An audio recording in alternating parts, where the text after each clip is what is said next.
প্রিয় ছাত্রছাত্রীরা, আজ আমি তোমাদের কাছে ক্লাস 8-এর প্রশ্নবিচিত্রা 2025 রায় ও মার্টিনের বিষয় ভূগোল মডেল 6-এর কোশ্চেনগুলো আলোচনা করব। একের দাগে দেখো, সঠিক উত্তরটি নির্বাচন করো। একে আছে, ভূপৃষ্ঠের উপর উলম্বভাবে বায়ু চলাচলকে বলে এ বায়ু স্রোত, বি বায়ু প্রবাহ, সি বায়ু চাপ। উত্তর হবে এ বায়ু স্রোত। দুয়ের দাগে, পার্বত্য বায়ুর অপর নাম হলো এ অ্যানাবেটিক, বি ক্যাটাবেটিক, সি আকস্মিক বায়ু। উত্তর হবে বি ক্যাটাবেটিক। তিনের দাগের, বৃষ্টিপাতের পরিমাণ মাপা হয় এ বাক পতাকা, বি ব্যারোমিটার, সি রেনগজ যন্ত্র দিয়ে। উত্তর হবে সি রেনগজ যন্ত্র দিয়ে। চারের দাগের, বাষ্প থেকে তরলে পরিণত হওয়ার প্রক্রিয়া হলো এ ঘনীভবন, বি বাষ্পীভবন, সি শিশিরাঙ্গ। উত্তর হবে এ ঘনীভবন। পাঁচের দাগে, দক্ষিণ আমেরিকা মহাদেশের দেশের সংখ্যা এ 23টি, বি 13টি, সি 33টি। উত্তর হবে বি 13টি। ছয়ের দাগের, উত্তর আমেরিকার মহাদেশের আয়তনে এ পঞ্চম, বি তৃতীয়, সি চতুর্থ স্থান দখল করেছে, হবে বি তৃতীয়। সাতের দাগের, পম্পাস অঞ্চলের স্থানীয় বায়ুর নাম হলো এ চিনুক, বি সিরোক্কো, সি পম্পেরো। উত্তর হবে সি পম্পেরো। আটের দাগের, উত্তর আমেরিকার একটি মরুভূমির নাম হলো A Sonoran, B hurricane, C আবলুস। উত্তর হবে এ সোনেরান।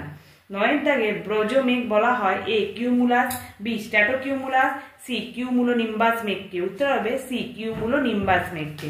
দশের দাগের, A 40 degree, B 50 degree, C 60 degree দক্ষিণ অক্ষরেখাকে বলা হয় গর্জনশীল চল্লিশা। উত্তর হবে এ 40 ডিগ্রি। দুয়ের দাগের, পূর্ণবাক্যে উত্তর দাও। একে আছে, সাময়িক বায়ু কাকে বলে, যেটা আমি তোমাদেরকে দেখিয়ে দেবো টেক্সট বইয়ে পেজ নাম্বার 39-এ। দেখো, সাময়িক বায়ু কাকে বলে উপরে অবশ্যই এখানে দেওয়া আছে, এটা অবশ্যই তোমরা কিন্তু মুখস্থ করে নেবে। ঠিক আছে, তবে দুয়ের দাগে দেখো, বাষ্পীভবন কি, যেটা আমি তোমাদেরকে দেখিয়ে দেবো টেক্সট বইয়ের পেজ নাম্বার 45-এর। যে বাষ্পীভবন, এখান থেকে এতটা পর্যন্ত লিখলেই হবে, অবশ্যই তোমরা কিন্তু মুখস্থ করে নেবে।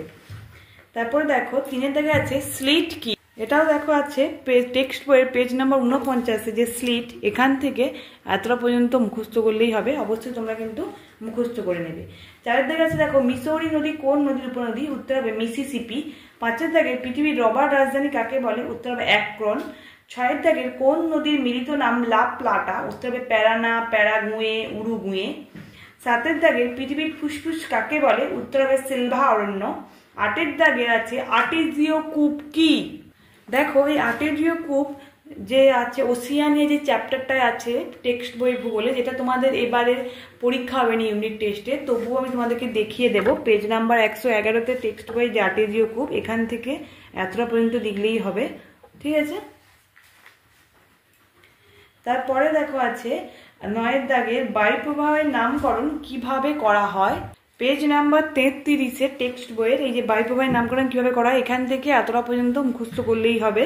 ঠিক আছে, তারপরে দেখো আছে 10-এর দাগের, কোন মেঘকে ম্যাকারিল আকাশ বলা হয়। উত্তর হবে সিরো কিউমুলাস। 3-এর দাগের, ঠিক ও ভুল নির্ণয় করো। একে আছে, জলের বাষ্পে পরিণত হওয়ার প্রক্রিয়া হলো বাষ্পীভবন, এটা হবে ঠিক। 2-এর দাগের, পশ্চিমা বায়ুর অপর নাম হলো আয়ন বায়ু, এটা হবে ভুল। 3-এর দাগের, নিম্ব স্ট্যাটাস মেঘে একটানা বৃষ্টিপাত হয়, এটা হবে ঠিক। 4-এর দাগের, দক্ষিণ আমেরিকা মহাদেশটি ভারতের প্রায় 4 গুণ বড়, এটা হবে ভুল। 5-এর দাগের, দুটি মহাদেশকে একসঙ্গে যুক্ত করে যে সংকীর্ণ ভূখণ্ড তা হলো যোজক, এটা হবে ঠিক। 6-এর দাগের, হ্রদ অঞ্চল কৃষিকাজে বেশি উন্নত নয়, এটা হবে ভুল। 7-এর দাগের, পৃথিবীর উচ্চতম জলপ্রপাত হলো অ্যাঞ্জেল, এটা হবে ঠিক। 4-এর দাগের একে আছে দেখো, নিচের প্রশ্নগুলো সংক্ষিপ্ত উত্তর দাও। 1-এর দাগের কোশ্চেন, দক্ষিণ আমেরিকার মহাদেশের নদীগুলির বৈশিষ্ট্য লেখো, যেটা আমি তোমাদেরকে দেখি। দেখো, টেক্সট বইয়ে পেজ নাম্বার 99-এ এই দক্ষিণ আমেরিকার যে নদী দুটো আছে, আমাজন নদী আর অরিনোকো নদী, দুটোই নদী আছে। এই নদী দুটোর বৈশিষ্ট্য এখানে দেওয়া আছে, আমাজন নদীর বৈশিষ্ট্য আর অরিনোকো নদীর বৈশিষ্ট্য, অবশ্যই তোমরা কিন্তু মুখস্থ করে নেবে। তারপরে দেখো, 2-এর দাগের আছে, অশ্ব অক্ষাংশ কাকে বলে। টেক্সট বইয়ে পেজ নাম্বার 31-এ যে অশ্ব অক্ষাংশ কাকে বলে, এখান থেকে এতটা পর্যন্ত মুখস্থ করলেই হবে। তারপরে দেখো আছে 3-এর দাগের, আপেক্ষিক আর্দ্রতা কাকে বলে, যেটা আমি তোমাদেরকে দেখিয়ে দেব। দেখো, রায়মার্টিনের সহায়িকাতে পেজ নাম্বার 160-এ এই যে আপেক্ষিক আর্দ্রতা কাকে বলে, এখান থেকে এতটা পর্যন্ত অবশ্যই মুখস্থ করবে, কিন্তু সঙ্গে অবশ্যই কিন্তু সূত্রটা লিখবে। ঠিক আছে, তারপরে দেখো 4-এর দাগে আছে, মৃত্যু উপত্যকা কাকে, আমাদেরকে দেখিয়ে দেবো টেক্সট বইয়ের পেজ নাম্বার 81-তে এই যে মৃত্যু উপত্যকা কাকে বলে, এখান থেকে এতটা পর্যন্ত লিখলেই হবে, অবশ্যই তোমরা কিন্তু মুখস্থ করে নেবে।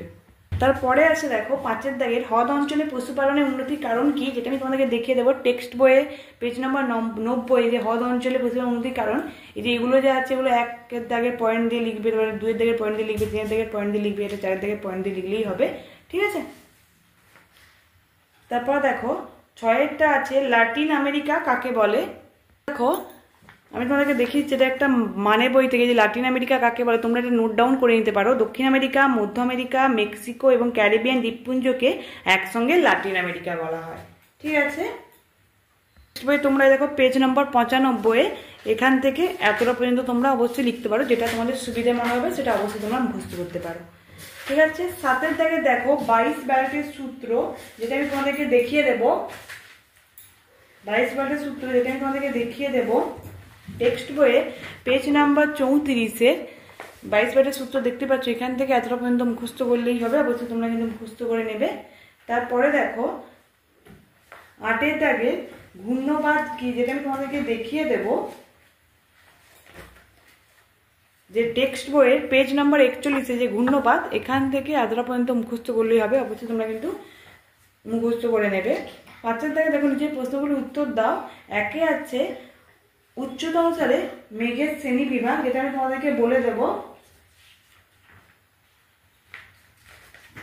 দেখো পেজ নাম্বার 43, এই যে উচ্চতা অনুসারে বেশি উচ্চতার মেঘ, এই যে সিরাস, সিরোস্ট্যাটাস, এটা থেকে তোমাদেরকে যেহেতু শ্রেণীবিভাগ করতে বলছে, তারপরে হচ্ছে সিরোকিউমুলাস, তারপর মাঝারি উচ্চতার মেঘ কি কি, অল্টোস্ট্যাটাস, অল্টোকিউমুলাস, নিম্ন উচ্চতার মেঘ কি কি, স্ট্র্যাটোকিউমুলাস, আর এই যে স্ট্যাটাস, নিম্ন স্ট্যাটাস, আর উলম্ব মেঘ কি, কিউমুলাস, কিউমুলোনিম্বাস, এরকমভাবে তোমাদেরকে কিন্তু এগুলো লিখতে হবে, ঠিক আছে। তারপরে দেখো 2 আছে হ্রদ অঞ্চলে কৃষির উন্নতির কারণগুলি কি কি। দেখো রায়মাটির সহায়িকাতে 295 পেজে ওই যে হ্রদ অঞ্চলে কৃষিকাজ উন্নত কেন, এটা লিখলেই হবে যে 1 দাগ, 2 দাগ, 3 দাগ, 4 দাগের পয়েন্ট। এর পাশে দেখো পৃষ্ঠা উল্টে 5, 6, 7 অনেকগুলো পয়েন্ট আছে, যেগুলো পারবে তোমরা অবশ্যই কিন্তু মুখস্থ করে নেবে। তারপরে দেখো 3 দাগের আছে সেলভা অরণ্য সম্পর্কে আলোচনা করো, যেটা আমি তোমাদেরকে দেখিয়ে দেবো টেক্সট বইয়ে পেজ নাম্বার 104, এই যে সেলভা অরণ্য, যেটা এখান থেকে এই পুরোটা লিখতে হবে, তোমরা অবশ্যই কিন্তু তোমরা মুখস্থ করে নেবে, ঠিক আছে। তারপরে দেখো কি আছে মেঘ কিভাবে সৃষ্টি হয়, যেটা আমি তোমাদেরকে দেখিয়ে দেব, ঠিক আছে। টেক্সট বইয়ের পেজ নাম্বার 45, এই যে মেঘের সৃষ্টি, এখান থেকে এতটা পর্যন্ত লিখতে হবে, তার সঙ্গে কিন্তু অবশ্যই ছবিটা আঁকতে হবে, ঠিক আছে। তারপর 5 দাগে দেখো শৈলক্ষেপ বৃষ্টিপাত কাকে বলে, চিত্রসহ আলোচনা করো। যে শৈলক্ষেপ বৃষ্টিপাত, এখান থেকে অবশ্যই তোমাদেরকে তো এতটা লিখতেই হবে, সঙ্গে কিন্তু ছবিটাও দিতে হবে, ঠিক আছে।